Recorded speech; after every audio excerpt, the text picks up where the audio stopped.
senyor Saragossa, moltes gràcies per rebre el premi, fa moltíssima il·lusió. És un honor immens i esperem, des de la Fundació Impulsa Talentum, que també serveixi com a punt de sortida perquè puguem col·laborar amb la vostra fundació, sobretot tenint en compte que l'any que ve el nostre tercer Congrés de Talent i Coneixement coincidirà amb el Congrés Mundial de la Pau que es farà a Barcelona.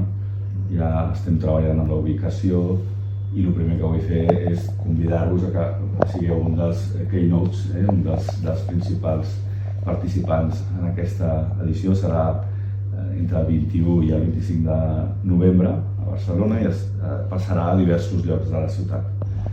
I aquí, per convidar-lo, ens agradaria molt que tota la comunitat de Pau del món que pugui venir i que podeu convidar, els farem venir i els atendrem perquè facin que el congrés sigui molt millor.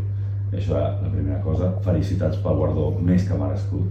Doncs jo el que us vull és primer agrair aquest reconeixement, sobretot perquè posa talent i humanisme. I en aquest moment transmeto a l'organització del Congrés Mundial de la Pau, el World Peace Forum, i ho tindrem com a base per anar estructurant el congrés. I evidentment ens anem veient perquè nosaltres venim. Molt bé. Les bromes, que s'han acabat això de que ens diguin i ara reuneix el i això, s'ha acabat. A partir d'ara, la democràcia.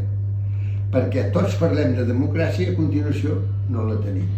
Nosaltres vam redactar, quan vam fer la cultura de la pau, perquè ho vam escriure. Escolta, em va costar, Déu hi ajuda, treure la declaració, perquè sempre deien que no. I jo vaig tindre que fer un dribbling per treure la cultura de la pau. Però després la cultura de la pau immediatament diu tot això, fora. La cultura de pau té tots una sèrie de capítols educatius fantàstica. Res, ningú se n'ocupa. Els drets humans, ahir mateix vaig estar amb una lectura que es va fer de tots els articles per personalitats aquí a Madrid. Es va fer una cosa amb el Luis García Montero, va estar molt bonic i tot això. I vaig destacar una cosa, que normalment no es diu.